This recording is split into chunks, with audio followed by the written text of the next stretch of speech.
আসসালামু আলাইকুম বন্ধুরা, কেমন আছো সবাই? অসুস্থতার জন্য অনেক দিন কোনো রেসিপি শেয়ার করতে পারিনি তোমাদের সাথে। আজকে নাড়ু লাভারদের জন্য নিয়ে এলাম মজাদার নাড়ুর রেসিপি। এই নাড়ুগুলোতে কোনো চিনি ইউজ করব না। ভিডিওতে যেভাবে দেখিয়েছি সেভাবে নাড়ু বানিয়ে খেলে আশা করি অন্য সব নাড়ুর চেয়ে ভিন্ন স্বাদের, খুবই মজা লাগবে ইনশাল্লাহ।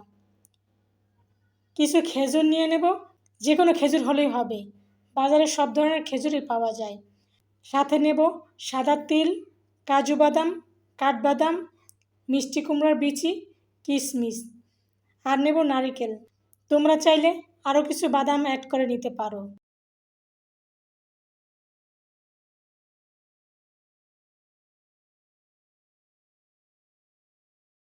কিশমিশ বাদে বাকি সবগুলো ব্লেন্ড করে নিয়েছি। কিশমিশগুলো ব্লেন্ড করলাম না, তোমরা চাইলে কিশমিশও ব্লেন্ড করে নিতে পারো, এটা তোমাদের পছন্দ। কিশমিশ আর নারিকেল মিশিয়ে নিয়ে এলাম। খেজুর নিয়েছি, খেজুরগুলো ধুয়ে বিচে ফেলে ছোট ছোট টুকরো করে নিয়েছি। খেজুরগুলো যেহেতু নরম তাই হাত দিয়ে টুকরো করা যাবে। নাড়ুতে আলাদা কোনো সুগার ইউজ করব না, তাই খেজুর একটু বেশি নিয়েছি। খেজুর বাদে বাকি সবগুলো ভালো করে মিক্স করে নেব। এরপর একটা কড়াইতে কিছুটা ঘি দিয়ে নেব। যদি তোমাদের ঘি না থাকে তাহলে হালকা সরিষার তেল দিয়ে নিতে পারো, তবে অবশ্যই গরম করে নিতে হবে।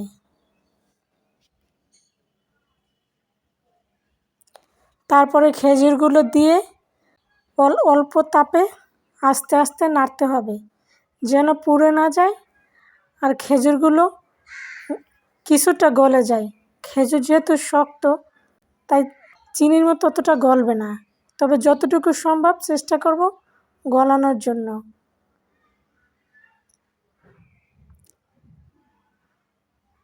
হালকা তাপে আস্তে আস্তে বারবার নেড়ে দিতে হবে, তা না হলে পুড়ে যাবে, আর পুড়ে গেলে ফ্লেভারটাই নষ্ট হয়ে যাবে। অন্য একটা কড়াইতে ব্লেন্ডার করা ইনগ্রিডিয়েন্টসগুলো ঢেলে আস্তে আস্তে নাড়তে হবে মিডিয়াম হিটে। একেবারে লো হিটে হলে ভালো হয়, তা আমার একটু তাড়া আছে তাই মিডিয়াম হিটে আস্তে আস্তে নাড়তেছি, যাতে পুরোটা গরম হয়ে যায়, তবে যেন পুড়ে না যায়। এভাবে আস্তে আস্তে নেড়ে দিবে পুরোটা গরম হওয়া পর্যন্ত। যেহেতু কোনো চিনি ইউজ করব না, আর নাড়ু গরম গরমই বানাতে হয়, তা নাহলে নাড়ু হবে না। এই জন্য সব কিছুই গরম করে নিতে হবে। এভাবে আস্তে আস্তে নাড়তে হবে যেন লেগে না যায়।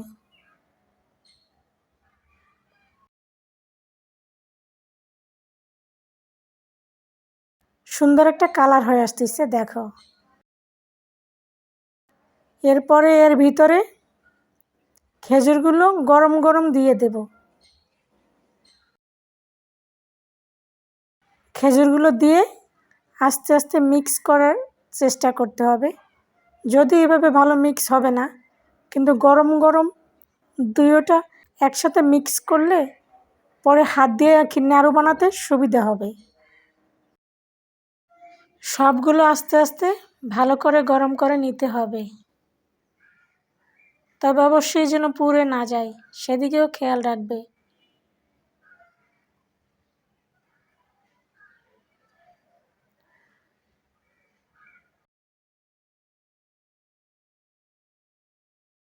যতক্ষণ পর্যন্ত মোটামুটি না মিশে যায় খেজুর আর বাদাম মিক্সগুলো, ততক্ষণ পর্যন্ত আস্তে আস্তে নাড়তে হবে।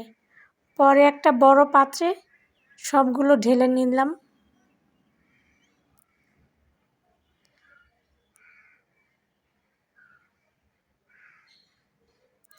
নাড়ু কিন্তু গরম গরম বানাতে হয়, ঠান্ডা হয়ে গেলে আর নাড়ু হবে না। তবে নাড়ু বানাতে গেলে একটু সাবধানতা অবলম্বন করতে হবে যেন পুড়ে না যায়। আস্তে আস্তে সবগুলো মিক্স করার চেষ্টা করতে হবে গরম গরম, তবে একটু কষ্ট হবে, তবে অসম্ভব না। নাড়ু খেতে গেলে তো একটু কষ্ট করাই লাগবে।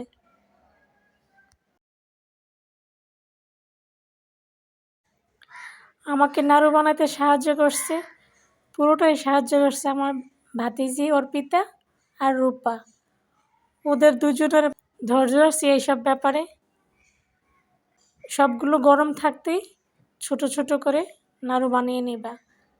ঠান্ডা হয়ে গেলে কিন্তু নাড়ু হবে না। চিনি ছাড়া নাড়ুগুলো খেজুর দিয়ে বানানো হয়েছে, খেতে সুস্বাদু। অন্য সব নাড়ুর চেয়ে একটু ডিফারেন্ট টেস্ট। এভাবে বানিয়ে খেয়ে দেখো, অন্য সব নাড়ুর চেয়ে মজা হবে এবং আলাদা হবে টেস্ট। হয়ে গেল মজাদার নাড়ু।